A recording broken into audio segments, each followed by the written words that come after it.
빅터 프랭클 박사는 오스트리아 신경학자이면서 정신 분석학을 전공했던 분입니다. 이분이 죽음의 수용소에서라는 책을 썼는데요.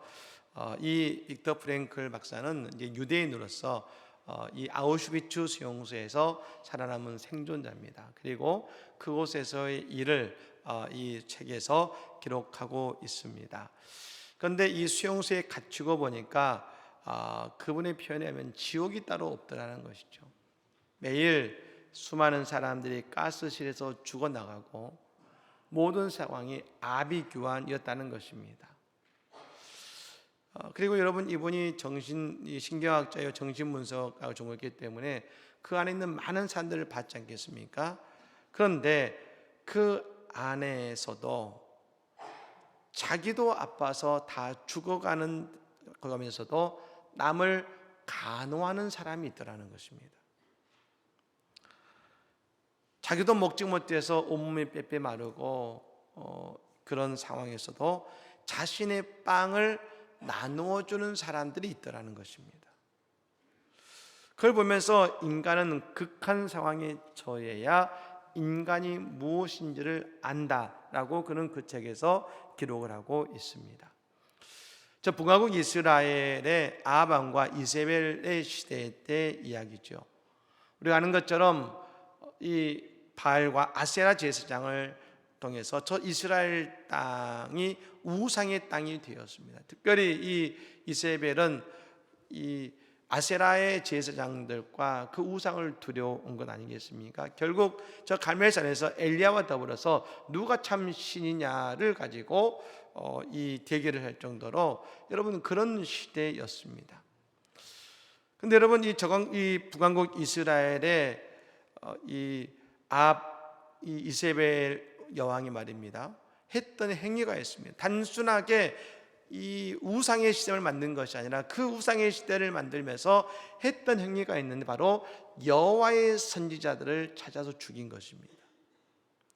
열왕기상 18장에 보면 이렇게 이야기하고 있습니다. 이세벨이 여호와의 선지자들을 멸할 때였습니다.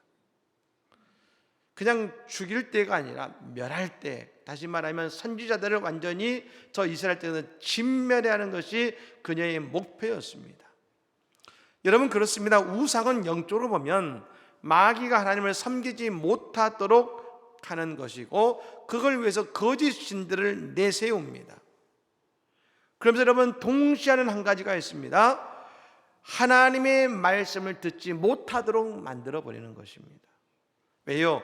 진리와 복음이 우리에게 임하면 그 모든 거짓이 드러나기 때문인 것입니다. 그래서 여러분 이세벨은 여호와의 선지자들을 진멸하려고 했습니다. 그런데 그때 여호와를 경외하는 한 사람이 나오는데 그가 바로 오바다라고 하는 사람입니다. 이 오바다는 원래 아합 왕궁을 관리하던 국내 대신이었습니다. 그런데 이 오바다가 어떤 사람이냐? 이 열왕기상 18장 3절 말씀이 이렇게 기록하고 있습니다. 아합이 왕궁 맡은 자 오바다를 불렀으니 이 오바다는 여호와를 지극히 경외하는 자라. 성경이 평가합니다. 오바다는 어떤 사람이냐? 여호와를 지극히 경외하는 자이다. 성경 가운데 이런 표현을 받은 사람이 몇 명이나 됩니까? 이 오바다의 신앙이 대단한 걸 알 수 있는 것이죠. 그럼 왜 성경이 이렇게 그를 높이 평가하고 있을까? 이세벨이 선지자를 진멸할 때에 이 오바다는 자신의 모든 것을 걸고서 선지자 100명을 동굴에 숨겨주었습니다. 50명씩 두 개의 동굴에 숨겨서 그들에게 떡과 물을 공급했습니다. 이게 몇 달이 아닙니다. 수년에 걸쳐서 이와 같은 일을 한 것입니다. 한두 명도 아니고 100명의 선지자들을 매일 음식을 댈 때에 이게 쉬운 일이겠습니까? 나중에는 이 선지자들을 살리기 위해서 온갖 돈도 빌렸을 것입니다. 결국 그는 믿음의 최선을 다했던 것입니다. 그리고 오늘 본문은 그 이후의 이야기를 해주고 있는 것입니다. 오늘 본문 1절의 말씀을 같이 한번 읽겠습니다. 선지자의 제자들의 아내 중에 한 여인이 엘리사에게 부르짖어 이르되 당신의 종 나의 남편이 이미 죽었는데 당신의 종이 여호와를 경외한 줄은 당신이 아시는 바니이다. 이제 빚준 사람이 와서 나의 두 아이를 데려가 그의 종을 삼고자 하나이다 하니 아멘. 여기서 나온 이 여러분 선지자의 제자들 중에 그 한 명의 그 아내, 이 선지자의 제자는 누구냐면 학자들은 말하기를 그가 바로 오바다라고 말합니다. 결국 수많은 선지자들을 돕느라고 빚까지 지게 되고 그리고 어떤 이유에서든지 죽음을 맞이하게 된 것입니다. 근데 그 빚은 그대로 남아서 모두 다 그 아내와 두 아들에게 빚이 떠넘겨진 것이죠. 더욱 여러분, 이 아내는 갚을 길이 없었습니다. 거기에다가 두 아이들은 아직 어린 아이들이었습니다. 그러니 빚을 갚을 수 있는 방법이 없기 때문에 그 빚을 준 사람이 두 아들을 종으로 데려가겠다라고 이야기한 상황인 것입니다. 여러분, 많은 사람들은 자신의 어려운 처지를 늘 생각합니다. 그래서 안 된다고 말할 때가 참 많습니다. 저 아방의 시대에 저 엘리야까지 도망치게 만든 이세벨 왕비와 이스라엘 전역을 저 바알과 아세라의 제사장이 넘쳐났던 그 시대에 하나님을 제대로 믿지 못하는 것이 당연하다고 말할 수 있는 시대였습니다. 아니, 이 시대에 어떻게 신앙생활을 할 수 있느냐고 말할 수 있는 그런 때였습니다. 그런데 여러분, 그런 때에 모두가 다 그런 불신앙과 우상만을 따르는 것이 아니었다는 것입니다. 아무리 어려워도, 아무리 이해되지 않아도 그 속에서 여전히 하나님을 믿고 그 하나님을 위해 살아가는 믿음의 성도가 있더라는 것입니다. 사랑하는 여러분, 오늘 그 오바다와 그 성도와 그 가정을 하나님은 끝까지 책임지시고 보호하시고 은혜 주심을 믿으시기를 바랍니다. 오늘 여러분, 이 오바다의 아내와 그 가정은 일어날 수 있었습니다. 그럼 과연 이 가정에서 보여준 신앙의 모습은 어떠했는지, 오바다가 물려준 신앙 유산은 무엇인지 우리는 함께 알아보고자 하는 것입니다. 먼저 이것입니다. 이 여인은 모든 문제를 하나님 앞으로 가지고 나왔다는 것입니다. 오늘 성경에서는 여인이 부르짖었다고 했습니다. 부르짖었다. 아니, 목사님, 뭐 당연한 말씀 아닙니까? 예, 당연한 것 같습니다. 그런데 여러분, 과연 그럴까요? 우리는 문제를 가지고 하나님 앞으로 나오지 못한다는 것을 먼저 알아야 됩니다. 그렇다면 왜 가지고 오지 못합니까? 먼저 하나님을 원망하기 때문입니다. 내가 하나님을 위해서 했던 내 공로를 먼저 생각합니다. 내가 하나님을 위해서 이만큼 했는데, 내가 하나님께 기도도 했었는데 왜 내게 이런 일이 생겨야 합니까? 먼저 원망합니다. 여러분, 원망과 부르짖음은 다릅니다. 원망은요, 내 생각과 하나님이 주신 결과가 다를 때에 더 이상 하나님께 맡길 수 없다는 마음이 그 안에 있습니다. 하나님 믿어도 변하지 않네, 하나님 믿어도 똑같네 라고 하는 그 마음을 원망이 갖게 되는 것이죠.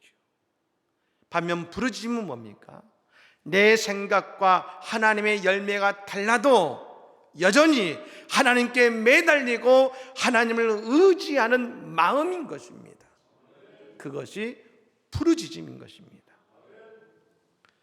여러분, 누가 원망했습니까? 성경에서 원망이라는 말을 가장 많이 쓰고 있는 것이 바로 출애굽기입니다. 이스라엘 백성들이 출애굽한 이후에 그들은 저 광야에서 늘 하나님을 원망했습니다. 그들이 애굽에서 나올 때에 그들이 원했던 그들이 바랬던 기대가 있었을 겁니다. 적과 꿀이 흐르는 땅으로 갈 것이니 하나님이 인도하시는 길이니 하며 그들이 기대했던 그 상황과 조건이 있었습니다. 그런데 그들이 광야에서 경험한 조건과 상황은 그들과의 생각이 전혀 달랐습니다. 마실 물도 없었습니다. 먹을 것도 없었습니다. 늘 어려움이 가득했습니다. 그때 그들은 하나님을 원망했습니다. 그리고 원망하며 반복했던 말이 있었습니다. 애굽에 있었다라면 좋았을 것인데. 늘 그 말을 반복했죠. 가면 하나님께 부르짖는 대표적인 한 사람 바로 한나이지요. 한나는 아이 갖지 못함에 대해 하나님께 기도했습니다. 그런데 여전히 아이가 안 생겼습니다. 기도했는데 아이가 생기지 않습니다. 더욱이 한 집에 사는 다른 여인인 분인나가 아들을 낳았다고 이 한나를 격분시킵니다. 그때 한나는 다시 한번 하나님 앞에 나와서 부르짖어 기도합니다. 하나님께 부르짖습니다.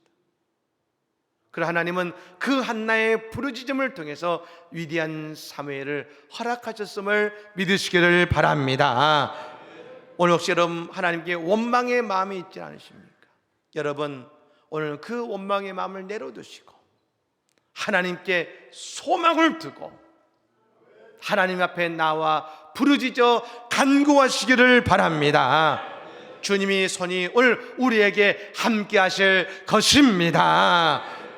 두 번째는 뭐냐면 나에게 있는 것을 볼 수 있는 눈이 열려지게 되더라는 것입니다. 오늘 여러분 엘리사 앞으로 나온 여인에게 엘리사가 묻습니다. 오늘 본문 2절 말씀 같이 한번 읽어볼까요? 2절 말씀을 읽겠습니다. 엘리사가 그에게 이르되 내가 너를 위하여 어떻게 하랴? 내 집에 무엇이 있는지 내게 말하라. 그가 이르되 계집종의 집에 기름 한 그릇 외에 아무것도 없나이다 하니 아멘. 엘리사가 여인에게 묻습니다. 너의 집에 무엇이 있는지 내게 말하라. 묻는 것입니다. 엘리사는 이 여인에게 과연 무엇이 있는지 먼저 그 집에 무엇이 있는지 돌아보게 하신 것입니다.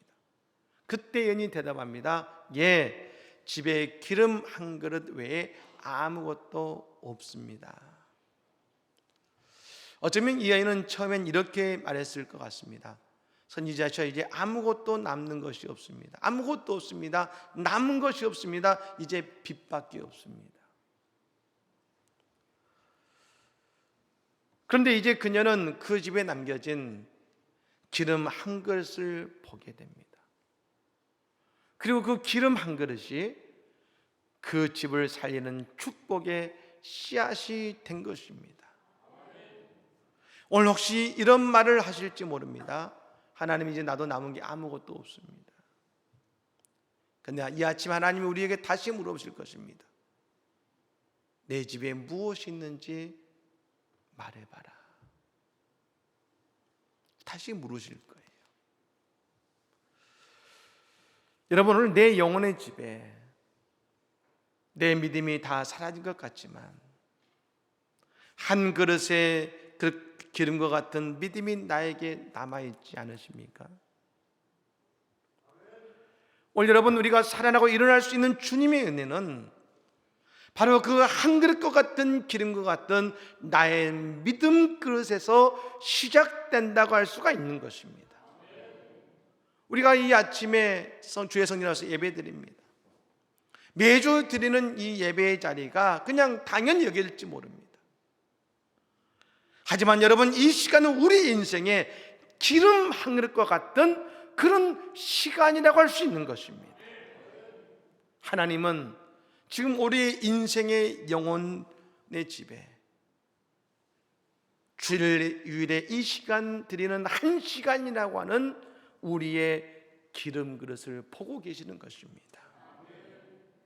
그리고 마침내 그 한 그릇의 그릇을 통해 그 가정을 살리신 것처럼 오늘 예배 이 시간을 통해서 우리를 살리시고 일으키시는 주님의 놀라우신 은혜가 우리 모두에게 임할 줄로 믿습니다. 마지막으로 여러분 이 여인은 믿음으로 순종했다는 것입니다. 여러분, 오늘 이 엘리사는요 좀 엉뚱한 말을 합니다. 오늘 보면 3절 4절 말씀을 한번 읽어보겠습니다. 읽습니다. 이르되 너는 밖에 나가서 모든 이웃에게 그릇을 빌리라. 빈 그릇을 빌리라. 조금 빌리지 말고 너는 내 두 아들과 함께 들어가서 문을 닫고 그 모든 그릇에 기름을 부어서 차는 대로 옮겨 놓으라 하니라. 아멘. 여러분, 오늘 엘리사가 이렇게 말합니다. 모든 이웃에게 그릇을 다 빌려서 그리고 그 빈 그릇에 기름을 부어서 채우라는 겁니다. 우리 여러분 성경을 읽을 때에 우리가 많은 성경의 이야기를 읽다 보니까 늘 모든 것을 당연하고 뭐 그렇게 해야 되지라고 생각할 수 있을 때가 많습니다. 그렇게 하는 것이 맞지라고 생각합니다. 근데 여러분, 그런데 왜 우리는 내게 주신 말씀에 대해서 순종하지 않을 때가 더 많을까요?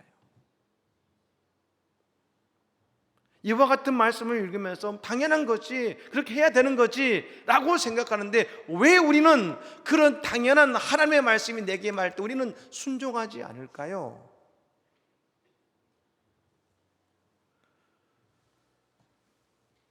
오늘 여러분, 이 여인에게 엘리사가 금을 주는 게 아닙니다. 그냥 이웃들에게 그릇을 빌려서 그곳에 기름을 부으라는 것입니다.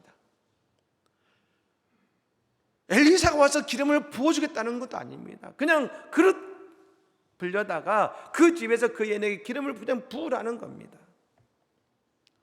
여러분, 이것은 마치 이 여인에게 이렇게 들렸을 것입니다. 저 나만 장군에게 엘리사가 저 당신의 문득병을 낫기 위해서 요단강에 가서 7번 몸을 씻으십시오, 목욕하십시오, 그럼 당신의 문득병이 나을 것입니다와 똑같은 말일 것입니다. 여러분, 그때 나만이 뭐라 하겠습니까? 화를 냈지 않습니까? 와서 손을 들어서 안수에도 마땅치 않은데 저 지저분한 요단강에 가서 몸을 7번 씻으면 낫는다고 오히려 화를 내고 돌아가려고 했지 않습니까? 도저히 상식적으로는 불가능한 일이라고 할 수 있는 것입니다. 여러분, 더욱이 이때는요 엘리사가 엘리야의 뒤를 이어서 사역을 시작한 지 얼마 되지 않은 때였습니다. 그런데 이런 행동을 하라는 것입니다. 그런데 놀라운 것은 이 여인은 그 말에 아무런 말도 하지 않고 믿음으로 순종합니다. 믿음으로 순종하죠. 엘리사가 기름을 부어주는 것이 아닙니다. 그냥 문을 닫고 집에 들어가 스스로 붓는 것입니다. 그런데 여인은 순종했습니다. 오늘 여러분 본문을 보면요 엘리사가 높아심이 들어서 이렇게 말합니다. 빈 그릇을 빌리되 조금 빌리지 말고 라고 합니다. 많이 빌리라고, 빈 그릇 조금 빌리지 말고 많이 빌리라고 말하고 있는 거 아니겠습니까? 사랑하는 여러분, 오늘 이 예배자에 나오실 때 여러분은 어떤 그릇을 준비하셨습니까? 빈 그릇을 많이 준비하셨습니까? 오늘 말씀을 듣고 세상으로 나가실 때에 오늘 내게 들려진 말씀에 어떤 순종을 하시겠습니까? 믿음의 순종은 내가 할 수 있는 것을 하는 게 아닙니다. 여러분, 왜 엘리사가 조금 빌리지 말라고 했습니까? 순종하는 척 할 수는 있습니다. 그것이 조금 빌리는 것입니다. 여러분, 오늘 본문에 보면 그 기름이 쏟아지는데요 얼만큼 쏟아지냐면 곧 그쳤는데 언제 그쳤습니까? 기름이 다 차면 그쳤습니다. 내가 갖고 있는 그 기름 그릇만큼 기름은 채워지는 것입니다. 순종의 크기만큼 기름은 채워지는 것입니다. 그런데 여러분, 혹시 어쩌면 우리는 아예 기름을 부을 생각조차 하지 못할 수도 있습니다. 그러면 원망하게 됩니다. 하나님 왜 내게 이런 일을 행하게 하시냐고 오히려 하나님을 원망하게 되는 것입니다. 하나님, 내가 원한 것은 빚 갚을 돈이지 누가 기름 붓는 이것을 바랬느냐고 원망할 수도 있는 것 아니겠습니까? 근데 여러분, 오늘 이 여인은 그 모든 것 앞에 믿음으로 순종하며 그가 빌릴 수 있는 모든 것을 빌리고, 여러분 그곳에 기름을 쏟아 부은 것을 믿으시기를 바랍니다. 여러분, 우리는 오늘 이 한 가지 사실에 믿고 아멘해야 됩니다. 6절 말씀입니다. 6절 말씀 읽어볼까요? 읽겠습니다. 그릇에 다 찬지라. 여인이 아들에게 이르되 또 그릇을 내게로 가져오라 하니 아들이 이르되 다른 그릇이 없나이다 하니 기름이 곧 그쳤더라. 아멘. 따라 볼까요? 그릇에 다 찬지라. 그릇에 다 찬지라. 여러분, 믿음에 순종해 주신 하나님의 축복임을 믿으시기를 바랍니다. 여러분, 이 시대가 아무리 어렵다 할지라도 하나님의 은혜의 기름은 부어지고 있다는 것입니다. 하나님의 축복의 기름은 지금도 부어지고 있는 것입니다. 이럴 때 하나님께 부르짖고 하나님 앞으로 나와야 되는 것입니다. 여러분, 하나님 앞에 부르짖고 나오시기를 바랍니다. 그때 우리에게 주실 축복의 그릇에 부어주실 하나님의 축복의 기름이 부어질 줄로 믿습니다. 제가 지난주에 한 성도님을 뵀습니다. 근데 이 성도님 늘 뵐 때마다 제가 하신 말씀이 있습니다. 그 말씀이 뭐냐면, 목사님 말씀 때문에 살아가고 있습니다는 말입니다. 지난주에 이 말씀 주셨는데 그 말씀 붙들고 이 어려운 시간을 이기고 견디고 살아가려고 작정했습니다라고 만나실 때마다 말씀하시는 거예요. 여러분, 이것은 저의 능력이 아닙니다. 그분의 믿음의 그릇에 말씀을 통하여 성령의 기름을 부어주고 계신 것 아니겠습니까? 여러분, 모든 방법은 하나님께 있는 것이고 우리의 구원도 하나님께 있음을 믿으시기를 바랍니다. 우리는 오직 한 가지, 살아계신 하나님의 말씀에 순종해서 오늘 나의 인생의 기름 그릇을 준비해야 되는 것입니다. 네. 그리고 이를 채우시는 하나님의 은혜의 주인공이 되는 것입니다. 오늘도 여러분, 믿음의 그릇을 준비하십시오.